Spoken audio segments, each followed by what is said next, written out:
Good evening. Please state your name. Yeah, my name is Barry Scott. I'm the president of the Village of Newtown Homeowners Association. I've been in this position for a little over a year. And during that time, I've worked with Michelle and Chris Cook from the Conservation District, along with our own resident.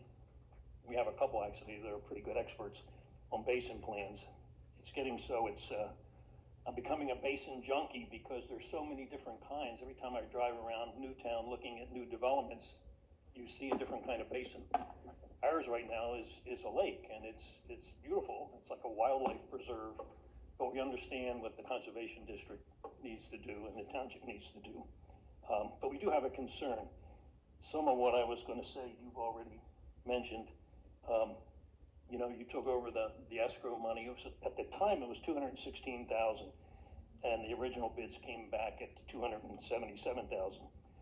That wasn't too much of a surprise, I'm sure, because with the pandemic and 8 to 10% inflation over the years, and labor shortages and supply chain issues, you probably expect that. So since then, considerable engineering work has gone into designing a new plan, and those are the bids that you're looking at now. Here's our concern. After the engineering cost, we didn't have a good idea until just now how much was left in the escrow. What Michelle said, I think it's about 130. You said, I think it's about 135. Is that enough to finish this if, in fact, costs escalate like they seem to do on everything that gets done nowadays? And that has a concern because we don't want I don't want anybody coming back to the association looking for money to finish these contracts. So that's our big concern right now. Michelle, are these contracts locked in? Yes, oh, I'm so sorry. I'll get it. Sorry, I'm sorry. Yeah, when we put this work out for proposals, the contractor gives us a bid price for the line items that are included in the proposals, and they must do the work for that price. Okay. So it will not be increased. That's encouraging.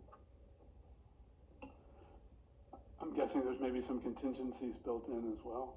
No. No. Okay. No, it's not like an escrow account that you get from a developer. This is a contract that the contractors are going to have with the township. Okay. Anyone else? Yes, please.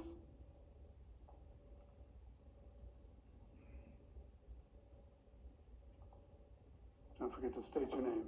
Yeah, my name is Nick Stefanowski, and I'm a resident of the Villas. I live at 128 Willow Drive, and I am right on the pond, and I've been there since 2014, and my location is just about halfway down, so I'm kind of sitting in the middle. Half of the pond is to one side, half is to the other. I'm concerned about whatever board decides to do with this, that it works, because here's the way it was when I moved in there. We had a forest in there so that the people living down at one end could not actually see out the Silver Lake Road. That's how high everything was. And then I guess McGrath came in and cleared everything out and discovered that not only did we have water there, but we had a pond. So at one end, we now have permanent water there. That's not going to go away. He said there were 3 springs. The person who checked it out for him said there are 3 springs there, and there will always be water in that location. So what happened was they came in and seeded everything. It was quite an operation. They came in with large trucks, giant blankets that were unrolled that had certain kind of seeding in them so that certain vegetation grew there that would absorb the water. That worked fantastically well, because when that thing grew, my wife and I walked through that, and we had vegetation that was maybe a foot or 2 higher than me, and I'm almost 6 feet tall. Everything was working well. We got rain, that absorbed all the water. It was slightly, when you walk through, it was damp, but it worked. And then the turtles moved in. and the turtles got into the drain. There's a little, at the center of that pond, there's a little concrete building where the drain is located. The turtles moved in there and blocked the drain. So now the pond started to fill up. And we had it drained, we complained, people mentioned it to the board got someone in, they drained it, and it continued to do well. And then it got blocked again, and it filled up. And for some reason, it never was emptied. So the water sat there, and it sat there for all these years. So now here's the situation that you face. And I just want to give you this info and say, I'd like to know if what is being proposed is going to cure the problem. Because what happened was we had a beautiful vegetation, everything was growing well, and then we've had water sitting there for 4 or 5 years. Everything now has gotten lower. That little house that has the drain in it is well below where the water levels out. So the existing drain does not work. So unless the water gets very high, it will drain that off, but it still leaves. I watch the ducks and the geese and the herons walking around there, and I can see how far their legs go down. And there's probably, other than the little pond, there's probably a foot of water in there constantly. So the existing drain doesn't do anything.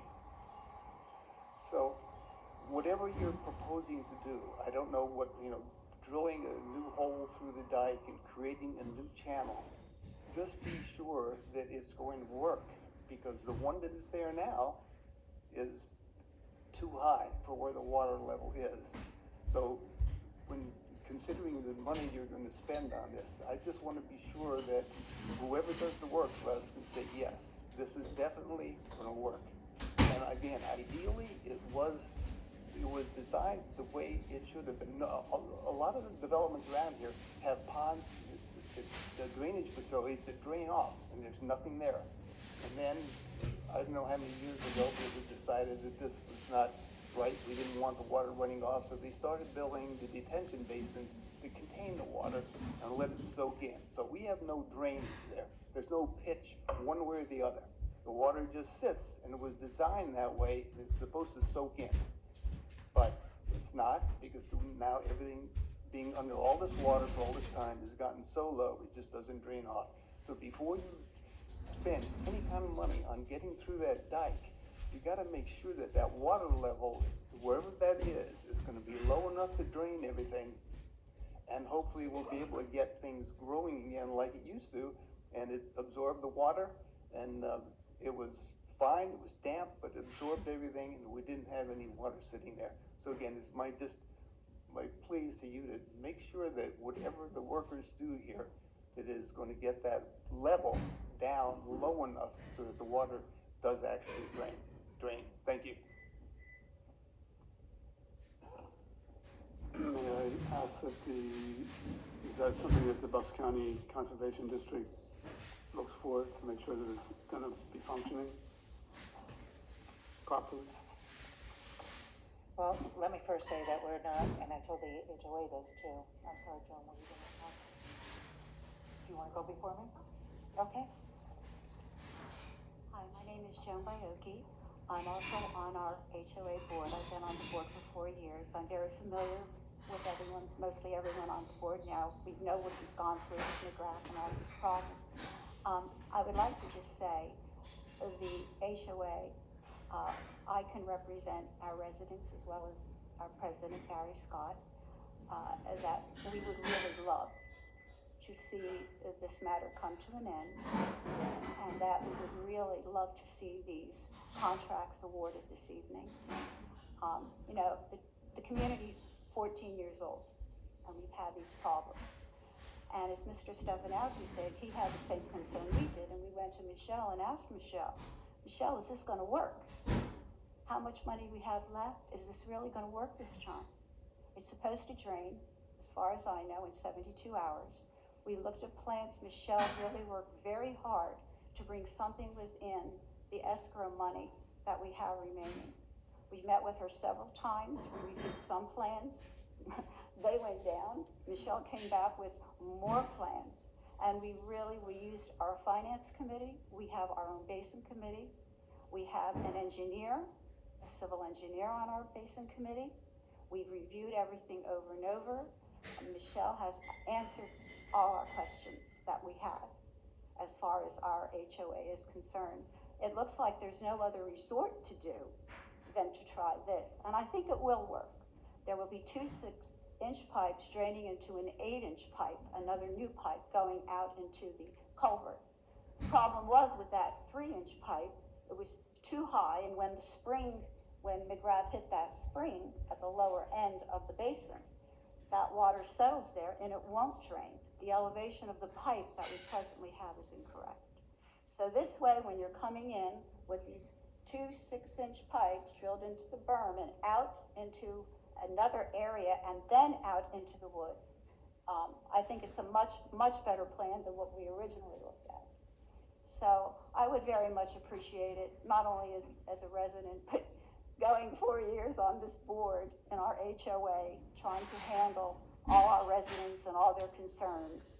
And although some residents have maybe a different feeling about it or this or that, you know, this is probably the last resort we really have to correct the basin at this point.